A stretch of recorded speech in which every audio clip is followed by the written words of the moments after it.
damn it. That's the one thing that sucks about the wind, is these Bic lighters can't take any amount of, not dick lighters, but Bic lighters can't take any amount of breeze. Radio Free Innsmouth, episode 247. This one's been a long time in the works. We're going to be talking about Aion, who I mentioned very briefly back during the Gargoyle episodes as being a pretty darn important band. They're another one of those really weird avant-garde Visual K thrash metal type bands. And as far as the visual component of Visual K goes, these guys probably have the coolest visuals. Is the music any good? Let's find out. But yeah, obviously it's great, otherwise I wouldn't be covering it. So Aion was started way back in 1983 by a particularly wacky-looking guitarist named Izumi. Unfortunately, they ended up breaking up in 1985. Anyways, that's the episode. Thanks for watching. Thanks for listening. Remember to like and subscribe. Leave some fun comments. I don't know. Raid Shadow VPN. You're just fucking with me. Speaking of just fucking with people, Izumi hooked up with a bassist named Dean after this first iteration of Aion dissolved and started a new band called Mineconf. Look at me, I'm Hitler.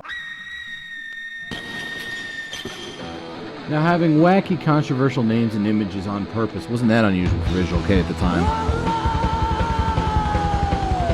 Remember, Dead End started out as a band called Jesus, and several of the ex-Japan guys used to be in a thrash metal band called Rommel. What is unusual is how fast and brutal this is, even for 80s speed metal. This is just about Agent Steel level. And while they only ever did like the one single, it's not like the Aion guys later on disavowed their time with Mineconf. I mean, even in like the 2000s, they were putting out split video compilations of Aion concerts and Mineconf concerts, and they still play songs from the Mineconf days live to this day. But yeah, Izumi, being a somewhat shrewd businessman, probably figured out it's kind of hard to make a living in the speed metal world being named Mineconf. You know, it's all about give and take. 20 years in the can. I wanted Monaco.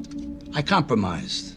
I ate grilled cheese off the radiator instead. So he brought back the Aion name. He rounded up his old bassist pal Dean, got a new drummer named Jun, found a vocalist named Hisayoshi Hiraga. 1989 rolls around, boom, new full-length album, Death Thrash Bound. And boy does it ever earn that album title, because this is about as heavy as thrash could get in 1989 before it turned into just straight-up death metal. Very comparable to Dark Angel in terms of how many riffs there are per song. Before a more homegrown example, Jurassic Jade. They put that Death Thrash Bound phrase on pretty much all of their albums, and out of all their releases, it most fits this one because it's their only one that really has like straight up death metal vocals on it. This album also saw the beginning of a fun little tradition amongst the Aion faithful, wherein each full-length album would have a little guitar instrumental on it entitled some variation of the word Peter. Don't be Peter gazing. These are fun little things that kind of let you track the band's development in microcosm, because each different Peter song gives you a little preview of what the atmosphere of the album is going to be like in a minute or less. For instance, the first Peter song stands out sounding very foreboding before crashing into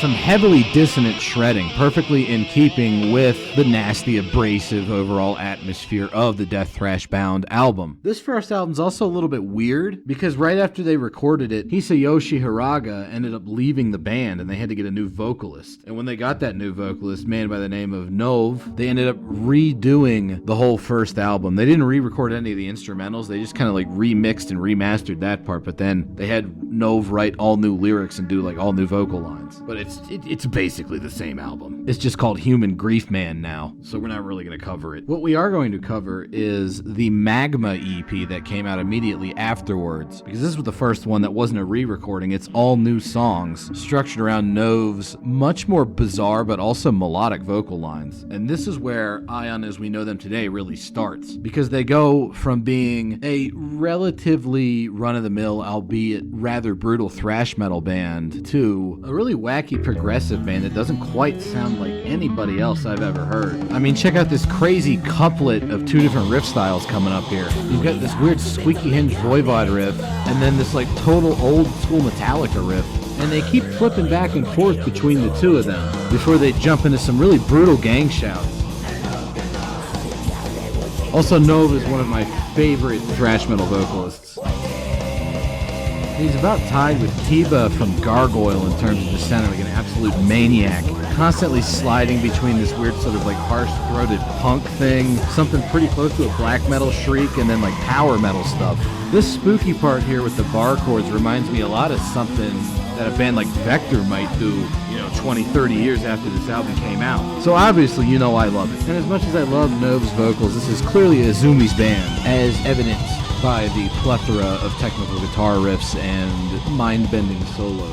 Speaking of which, we are now on to the second or third Aion full-length, depending on how you're looking at all this. And that means we get to do a little bit more Peter gazing. And what a Peter gazer means that when a motherfucker's showering and he's walking around and his fucking butt naked, you're looking at dicks. This time around, it mixes Japanese folk music with some very foreboding doom metal riffs, which kind of clues you in on the fact that this is going to be another rather harsh and strange Aion album. This was actually the first Aion album I ever heard. It is entitled Ionism, and it is pretty spectacular.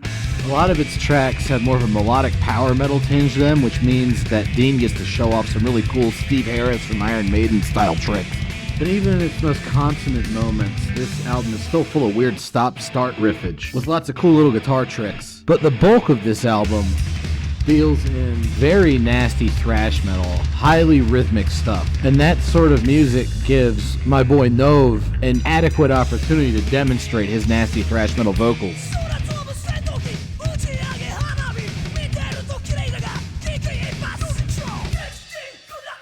He really is all over the place. I mean, check out this part coming up right here. Fucking wacky, yelling and screaming. Then immediately goes into this surprisingly well-sung little melodic bit, which is then going to lead us into one of the most bizarrely Japanese things I've ever heard.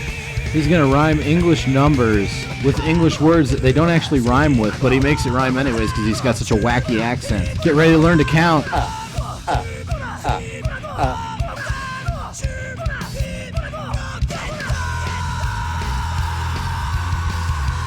And of course, there is a super nasty thrash metal break, one of the heaviest I've ever heard from this corner of the world. Quite moshable indeed, good sir.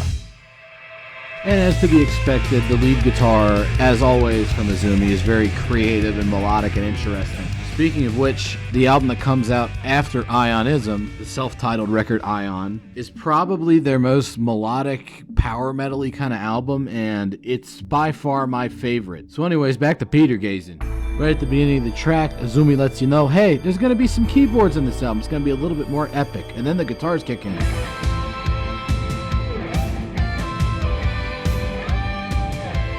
And they are sexy as fuck. Hardcore power metal guitar harmonies. Super atmospheric. And that pretty much characterizes where this album's headed. It's got my favorite Aion song on it entitled Wing of Dress. I don't know what the fuck that means, but the guitar playing on this song is something else. And I'm not just talking about shredding, I'm talking about he uses all kinds of weird wacky techniques, and they all gel together very effectively. Specifically, there's 3 things on this song that stick out to me. Let me tell you a couple of 3 things. The first of which is coming right up in the first verse here. We're going to have an interesting contrast between 2 very different and very unexpected techniques for power metal. The first one is this very gentle, slow alternate picking they're doing right here. Reminds me a lot of something that was going on in Sweden around the same year. Specifically, it reminds me a lot of early At the Gates, which is an interesting aesthetic overlap, especially given the fact that if we were to jump back over to Japan,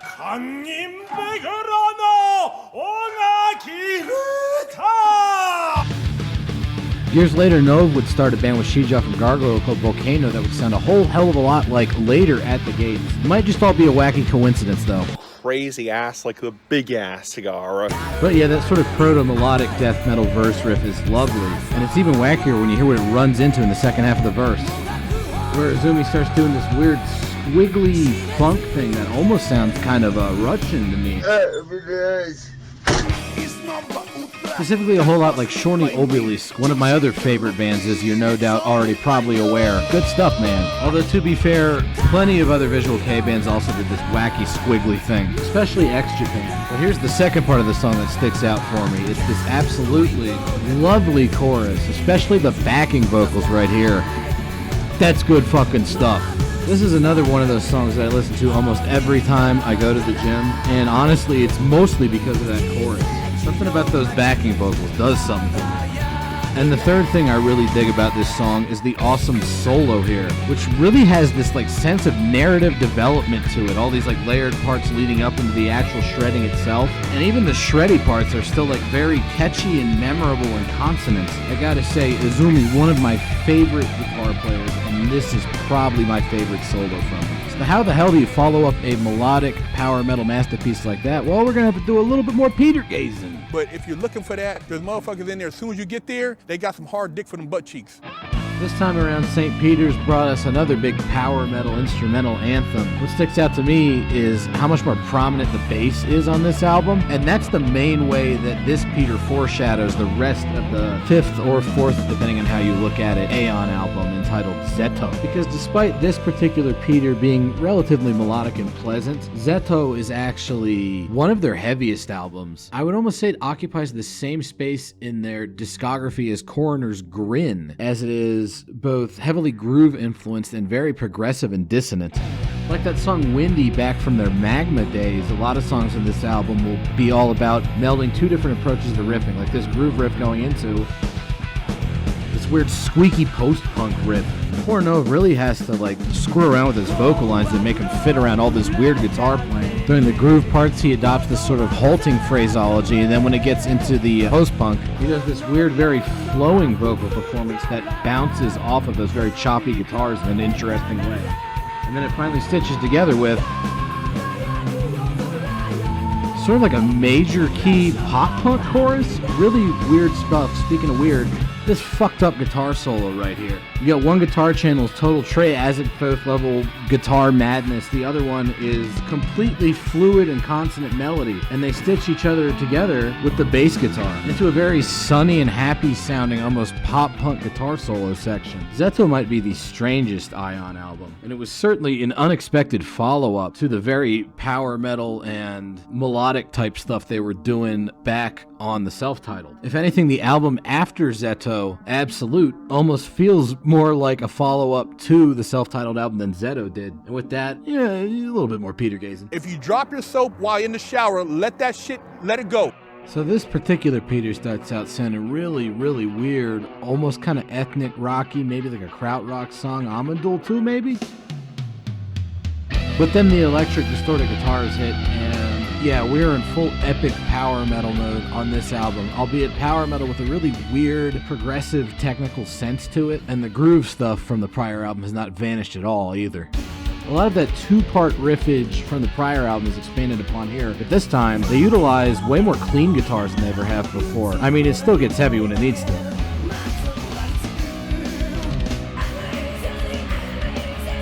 There's plenty of very heavy, sort of like hard rock style stuff going on this album that wasn't really part of their sound before. But the main thing that sticks out to me on it is the clean guitar usage, as well as way more clean vocals from Nove than we've ever heard before. Conventional wisdom on the internet is that this is Aion's big power metal album. I disagree. I think the self-titled was way more power metal than this. What I would say is this is probably their most Japanese sounding album in sort of weird genre mashing and just overall kind of a J-rock feel to it. All of the stuff I've seen from later Visual K bands talking about Aion, the heavier bands tend to say, oh, we were really into Ionism, and then the lighter, more progressive bands tend to say, we were really into Absolute. And both of those are excellent albums from opposite ends of the spectrum. And now we get to the more controversial part of Aion's career. Because after Absolute, which was, I believe, their best-selling album, they put out this album called Freakout, and man, when you see that album cover on the shelf, you're like, what the fuck is that? Is this the Sellout album? Using the affiliate code and coupon code King Cobra will get you 15% off. It helped making me the cheddar, and the tactical soap make you smell better. Yeah. Well, there's only one way to find out, and that is by indulging in our last little bit of Peter gazing for the day.